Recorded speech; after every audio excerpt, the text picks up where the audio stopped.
Good evening. Welcome to Lawyers on the Line, sponsored by the Falsani Balmer Law Firm.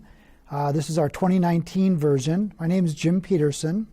I'm the moderator today, and I get to ask some questions from our viewers of our guests. This evening's program is the first of 9 episodes that start tonight, aimed at questions that Northland viewers have about specific areas of the law. Tonight's topic is family law. Marriage dissolution and related topics are the most common legal proceedings in the United States, affecting at least half of all married adults. Disputes in a marriage dissolution include division of assets, property, and money, as well as custody and visitation with children. Sometimes custody and child support issues arise even when there's been no dissolution, or I guess no marriage. Tonight's panel includes Leah Fisher of the Hamp-Freedy Law Firm, Katrina Villegas of the Bomir, Trogdon, Borman, Nord, and Villegas firm, new firm, yes, and Benjamin Casa of the Benjamin Casa Law Office. Leah, Katrina, and Ben will respond to your questions about family law. Please call us with your questions at 218-788-2844 or toll-free 1-877-307-8762. So let's start. Just some basics, because some of us don't know much about family law. Leah, give us a very broad overview of kind of the procedures now, because it seems to change, at least from an outsider's perspective. How do you go about starting a divorce and going through the court process? Well, starting the process can actually be pretty easy. You start a divorce process by filing a petition for dissolution of marriage in your district court, your local district court in your county. And you simply are letting the court know that you are looking to dissolve your marriage, whether there's financial issues that need to be resolved, whether there's custody and parenting time issues that need to be resolved. And you serve that summons and petition on the other side. And then the first thing that you'll hear from the court is just to come in and have a brief initial case management conference to talk about what those issues are going to be that you need to resolve, and the court will give you and advise you some good ways to resolve those without hopefully having a long, drawn-out legal proceeding. We focus a lot on mediating disputes in our local areas, and we have an early neutral evaluation process, which gets you in front of 2 neutral evaluators for custody and parenting time issues, or just one for your financial issues. And they'll hear all about your case and tell you what they think is likely to happen and hope to help you settle the case in that way. So, Katrina, tell us more about mediation, because I get the idea that the courts really encourage it. It's often required. Mm-hmm. How do you go about that, and what's the purpose? That's a great question. Thank you. There are a lot of different kinds of mediation that we have in Minnesota, but St. Louis County and some of the related counties around here have a very specific process that Leah just referred to. The early neutral evaluation process is a court-referred type of mediation where, as Leah had said, if there are issues with minor children, the court is going to want to have 2 people involved with that mediation, evaluators actually, 1 male and 1 female, just to avoid any sort of gender bias. And that's not actual bias, that would be the perception of the parties who are going through the divorce process. One of those evaluators should be an attorney licensed to practice in Minnesota, and the other one could either be an attorney or a social worker or somebody with other areas of expertise related to the dispute. And as Leah had said, if it's just a financial issue where there's real estate or maybe spousal maintenance that needs to be resolved in the mediation, it could just be a financial early neutral evaluation where you only have to have 1 neutral person, 1 evaluator assist with that process. But there is still just true mediation available as well, where people just agree privately to hire a reputable attorney in the area to try to resolve those issues. These early neutral evaluators, mediators, do you pick them? Does the court pick them? Where do they come from? They're on a roster that the court maintains based upon the amount of practice that the attorneys have. and they also have to go through some extensive training in order to be on that list. And so that list is well known and people can kind of pick and choose, but if people go through the process of divorce without an attorney and they're not likely to know those names, the judges will just run down the list so that the people can choose who they would like to have for their process. So they're going to pick a Larson or a Peterson, or They might. So Ben, if it's a financial only, which I understand is division of money and stuff, what are kind of the rules that you go by? Is it easy just to split it up and everybody goes their own way? Well, with the financial early neutral evaluation piece, certainly my colleagues were talking about the social side where you've got two evaluators, but with the one early financial evaluator, you have just one person. The gender bias isn't necessarily as critical to the process there because it's more fact intensive, more driven, and typically you're diving into the issues that you discussed in the opening, which is what do we do with the house? You know, it's not uncommon here in northern Minnesota, Wisconsin, where maybe one person's on the house title while two people are in the mortgage or some other method. We've talked about cars. How do we take and make sure that each person has a vehicle? We can also talk about more complex issues such as spousal maintenance and certainly child support if there are children involved. And then you get off into even more nuanced topics such as how do we deal with income tax provisions for people. So, but going through the early neutral evaluation process, you're relying on a licensed attorney here in Minnesota to help you with that. And if you go next door to Wisconsin, certainly they don't have those tools over there. When you're over in Douglas County or elsewhere, the typical protocol is that the summons and petition are completed in a manner similar here to Minnesota. And then you go in and you have a temporary motion hearing right away, and typically you're referred out for mediation for just one individual. And Wisconsin has the additional added requirement that no divorce can be completed before 4 months so that you've got that cooling off period. Okay, let me stick with you for a second because you said spousal maintenance. That us old people know that as alimony, right? That's right. Is that pretty common now, or is that very rare? How do you decide who gets that and why?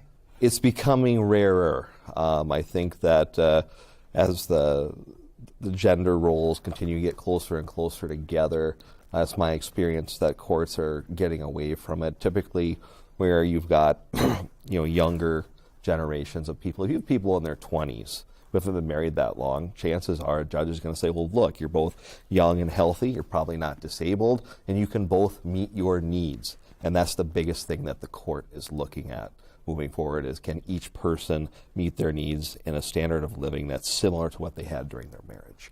Is it going to fit every single case? Absolutely not. It will not. So. All right, Leah, I'm going to ask you a question that I hear a lot as a non-family person, okay? Why can we not talk about the wife, husband cheating on me when that's the whole reason we're here in the first place?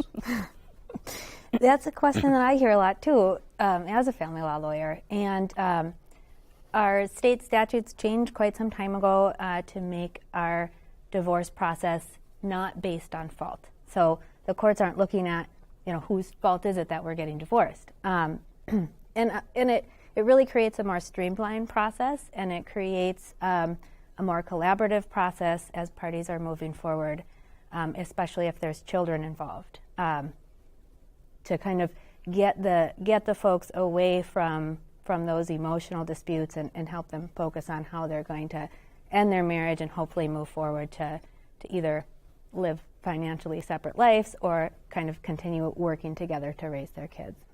But wouldn't it be more fair if the person at fault had to pay for it? Maybe it would be fair. I don't know about you, but I don't want to spend a lot of time trying to dig through the emotional aspect of why somebody's cheating or whether that was really their fault or not. Seems like it might be more fun, though. Not for me. Katrina, I have a kind of another procedural type question. How does it work when you're getting involved in the divorce and maybe you filed a petition as far as exchanging information? Because, one spouse might know more about the mortgage, and one might know more about the pension, and is it easy to exchange information? Do the courts get involved with that? That's kind of a mixed bag. If there are two attorneys involved in divorces, there's generally a professional courtesy that I'll make a list of what I need, you make a list of what you need, and we exchange it all in good faith, because nobody really at the end of the day wants to explain to their clients why they're spending thousands of dollars to fight over information that everybody will eventually just need to have access to. If there's only one attorney involved, or if there's no attorneys involved, sometimes the courts do step in.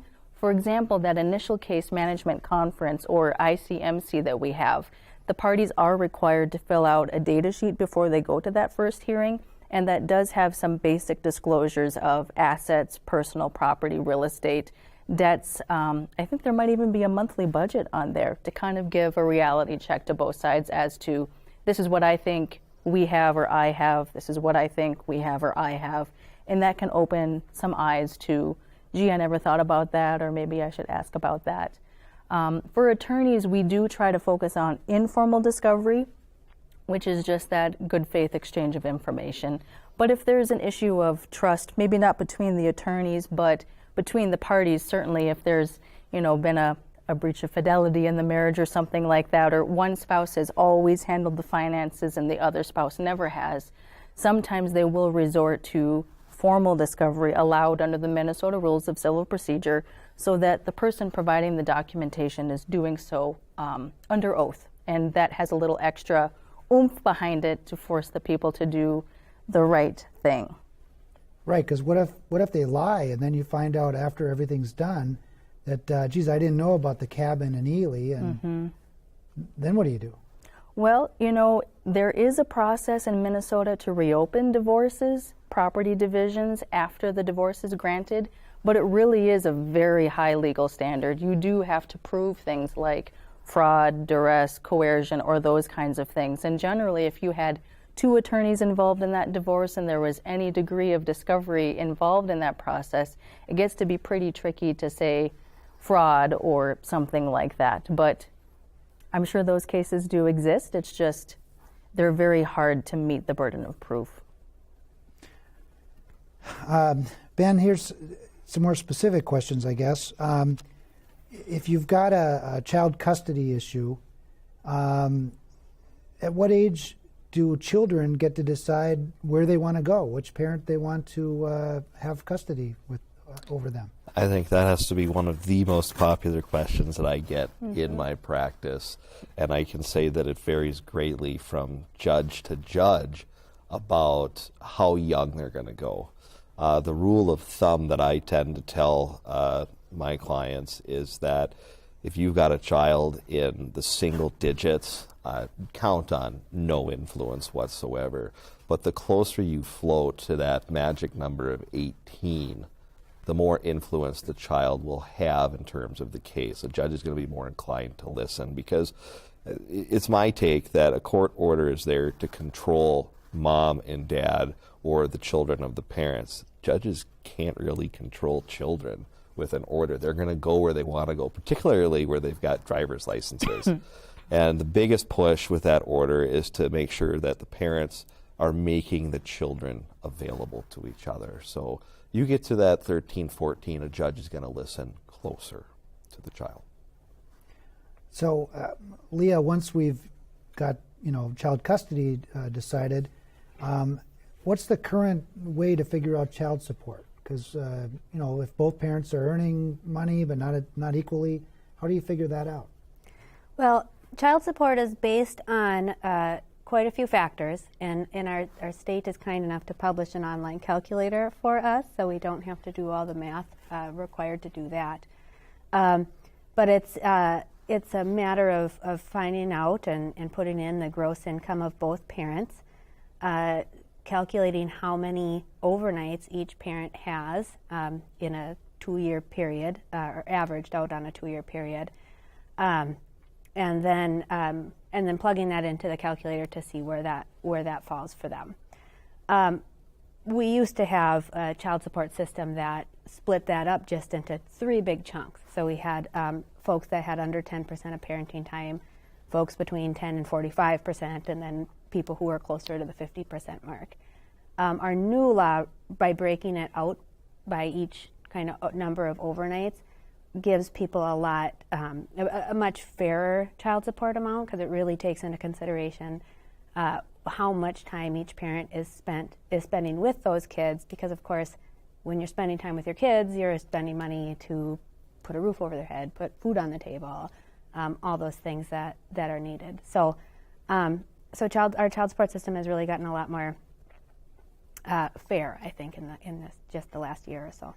So generally, the more time you have with the child, the more likely you're going to receive the child support?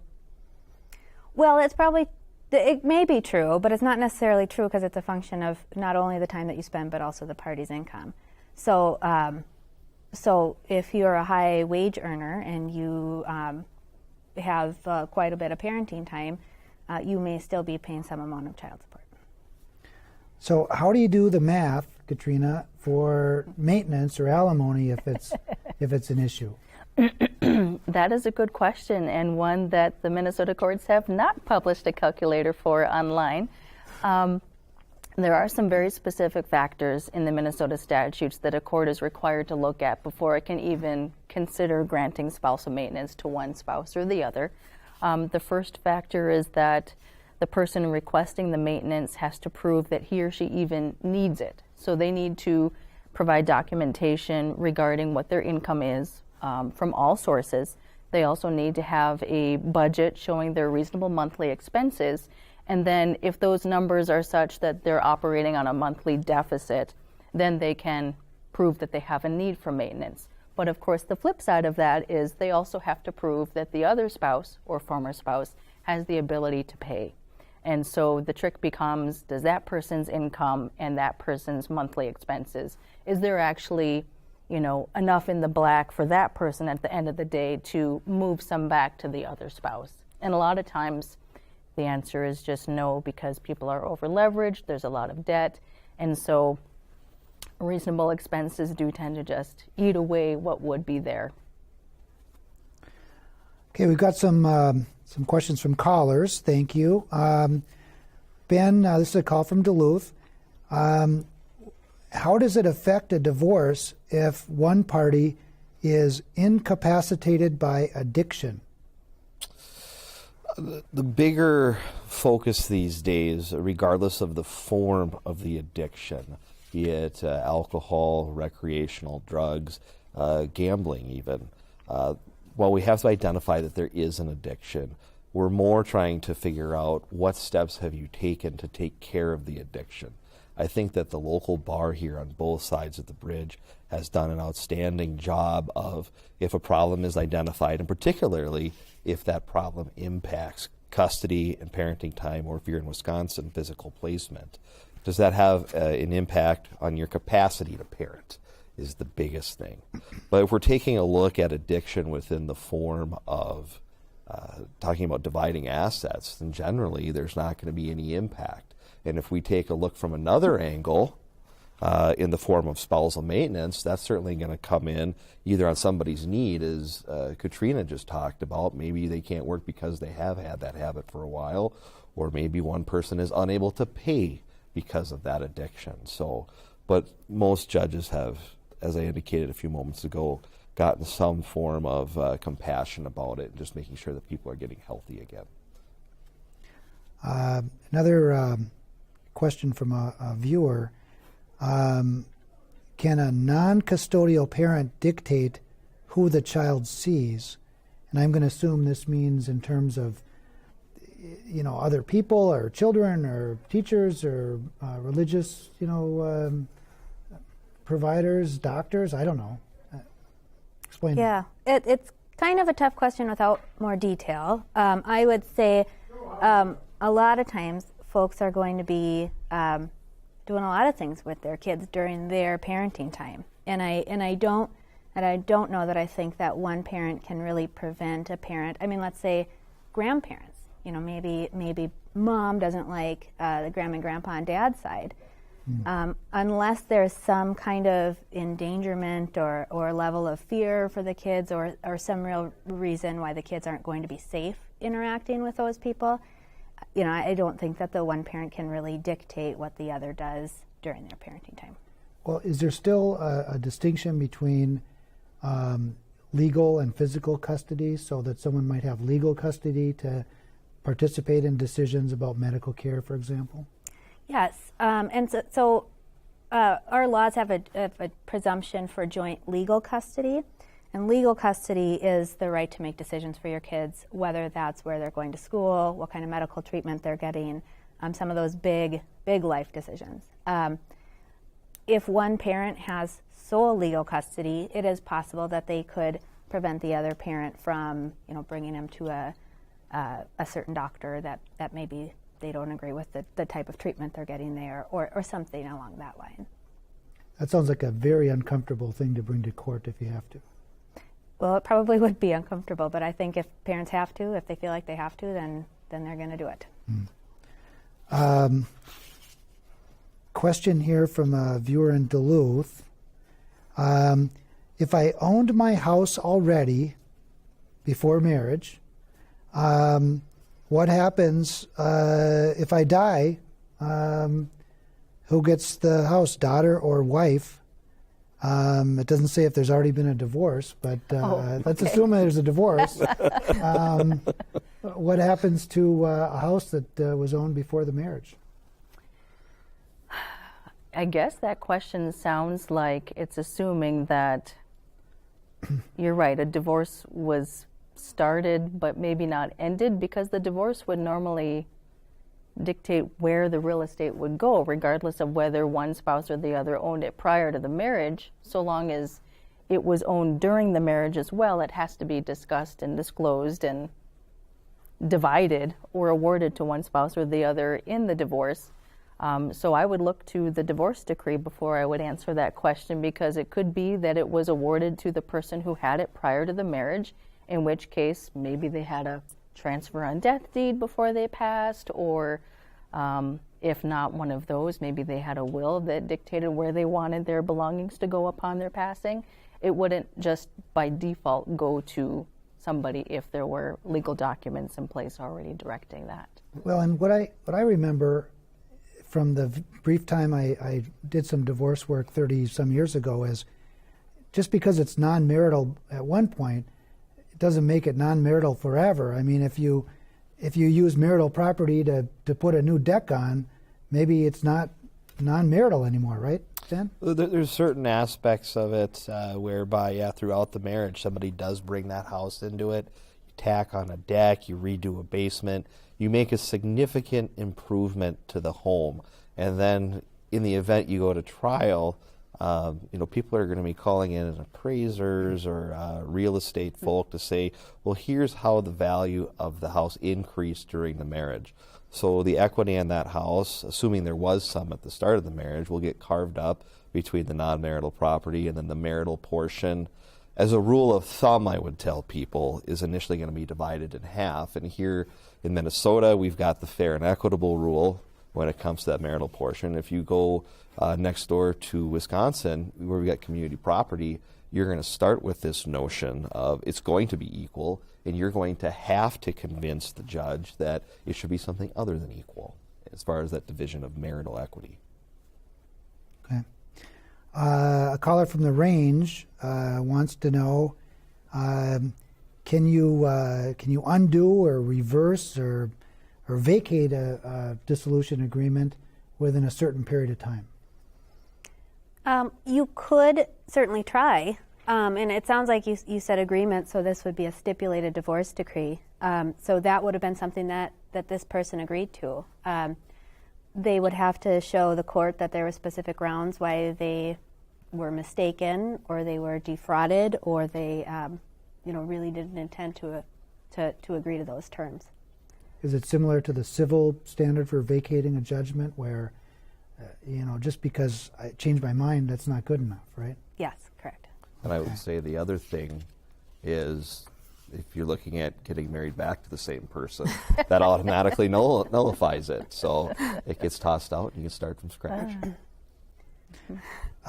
Here's a question, I guess, to you, Katrina. Okay. Close to running out of time. A spouse is awarded some property, some real property, but then stops making the mortgage payments. Then what do you do? Again, I would look to the divorce decree to see who is responsible for making those payments. But the reality is we do have, in a lot of divorces, especially in Minnesota, where one spouse is on the title or deed to property and both spouses might be liable on the mortgage. And from one perspective, the divorce court is going to try to hold the person it said should be responsible in its order responsible. But from the creditor's perspective, they do still have every right to go to the person or people who are on the mortgage or the loan and try to hold them both responsible. So there's a bit of a triangle when we're talking about the rights of one spouse as to another versus the creditor to just go after the people who signed the contract in the first place. Yeah, the bank can still go after who has the money, right? Mm-hmm. Yeah. Absolutely. Okay. All right. Well, that was a really good talk. Thank you very much, all of you. It went by really fast, as usual. It's all the time we have for tonight for our first Lawyers of the Line. Thanks to our guests and all the viewers who called in. Some good questions. Next week, join Jim Ballmer and a new panel when the topic will be workers' compensation. I'm Jim Peterson. Good night.